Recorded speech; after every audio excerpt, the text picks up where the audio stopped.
Suzette and the Puppy, a story about Mary Cassatt. No matter how cold the weather in Paris, Suzette's nursemaid, Marie, believed in daily outings in the fresh air. That's how they first happened to meet Nipper. One winter day, they were hurrying through the park, all bundled up, when they saw a tall lady coming from the other direction. As they passed, a shaggy little head popped out of the lady's blue velvet muff. Suzette squealed with delight. It was the tiniest dog she had ever seen. The lady stopped and bent low so the little girl and her nanny could see the dog better.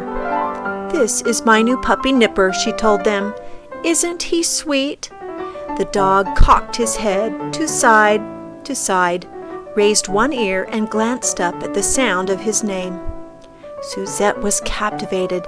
As she reluctantly followed her nursemaid home, Suzette hoped Nipper would be in the park the next day. Yet it was some months before they saw Nipper again. One afternoon, after a spring shower, Suzette and Marie noticed a strange sight on the path. A doll-sized yellow slicker seemed to be marching through the mist. They soon realized it was the puppy dressed for the rain. "All he needs is an umbrella," said Marie, laughing. They watched him splash through the puddles in his miniature boots, tugging on the leash his tall mistress held. "Isn't Nipper's rain costume splendid?" she asked. They giggled at the words. As the days warmed and nature burst into bloom, Suzette and Marie frequently met the other nursemaids and their small charges in the park. To everyone's delight, a handsome policeman was often there too. The children shrieked with laughter at the puppet shows in the shade of the tree and played hide-and-seek among the daffodils. They loved to sail their toy boats in the circular pond. But their greatest pleasure came from seeing the tall lady and her little dog. Nipper would bark wildly when a gust of wind sent the sails flying. Then he would dash along the shore with the tall lady racing behind. The policeman would laugh, saying, "We should arrest that little fellow for disturbing the peace." Each noon when the church bells rang, Marie spread a coverlet on the grass. Then she and Suzette shared a basket of croissants, cheese, and fruit. After that, Suzette was expected to take a nap. But the day Nipper created the greatest excitement, there was no napping for anyone. It all began when someone tossed a rubber ball into the pond. Nipper's ears stood at attention as he watched it splash among the boats and bob to the surface. The tall lady scolded, gripping his leash. His tiny tail twirled. Then it happened. Nipper broke away and took a headlong leap and dove into the pond after the ball. "Nipper!" the lady shrieked. "Good gracious!" Nipper appeared to sink to the bottom. All around there were cries of alarm. "Save him!" Suzette sobbed to the policeman. "He will surely drown!" Marie held her back. "Nonsense! The pup can swim like a fish," she told her. "Every dog can." It was true. Nipper had surfaced and was calmly paddling toward the ball, but the policeman had already stripped off his cape and his boots. "Fear not!" he shouted. "I will rescue him!" At that, he held his nose and jumped into the pond with a huge splash. Only he hit the bottom with a thud, for the water was only knee-deep. But then Nipper was heading toward the shore. The policeman sloshed after him, pushing the fish and the toy boats aside. He had nearly caught up with the swimming pup when he stumbled backward, flapping his arms wildly, and plunged into the pond with the greatest splash of all. Catastrophe! Disaster! All those nearby were hit with the deluge. Meanwhile, Nipper scrambled to the bank.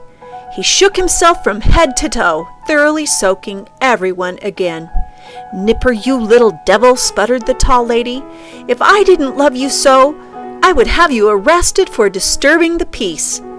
That afternoon, everyone used Marie's coverlet for a towel. With a smile, the nursemaid told the tall lady, "Too bad he wasn't wearing his rain costume."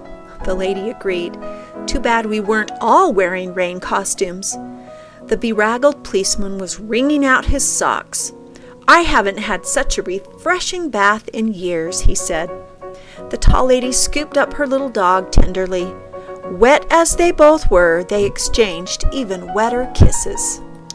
That evening at supper, Suzette, now crisp and fresh, was eager to tell about the day's events, but her parents had far more exciting news to report. The following day, they told her a dear friend of Uncle Edgar's was coming to start painting her portrait. Suzette blushed with pleasure, ever so surprised. But not nearly as surprised as she was the next morning, because who should arrive at the door carrying the sketchbook and pastels? None other than the tall lady from the park, and with her was Nipper. "I've hoped to do your portrait ever since I first saw you last winter," the artist explained. "I'm truly honored," Suzette declared, just as Mama and Papa had told her to say. Then she begged, "But please, can Nipper be in the picture too?" That was the beginning of what became the beautiful painting. It is called Little Girl in a Blue Armchair, and now hangs in a famous American museum. Perhaps you wonder why the little girl and the tiny dog look so bored. Clearly, they would much rather be playing in the park. Little Girl in the Blue Armchair was painted in 1878, is the beautiful Mary Cassatt painting featuring Suzette and Nipper. In this study, they really do seem to wish for another adventure in the park rather than posing for a portrait. The tall lady in the story is modeled after the celebrated American artist Mary Cassatt. Among the best of the American Impressionists, she is considered the outstanding woman painter of the 19th century. Her best-known works portray affluent women in social settings and mothers with small children. Born to a wealthy Pennsylvania family in 1844, she attended the Academy of Fine Arts in Philadelphia. She went to Europe to continue her studies by copying old masters in the major museum there, and settled in Paris in 1872. Her work attracted the admiration of the French artist Edgar Degas, who invited her to join the Impressionist group. Little Girl in the Blue Armchair was the daughter of the friend of Degas. The Griffon Terrier, Nipper, in the story was a gift from Degas to Cassatt, and Degas even helped to paint the background of this picture. As in the story, the real Nipper had a fashionable wardrobe, including a raincoat. Cassatt urged her American friends to acquire Impressionist art and was influential in promoting its popularity in the United States. She died in France in 1926.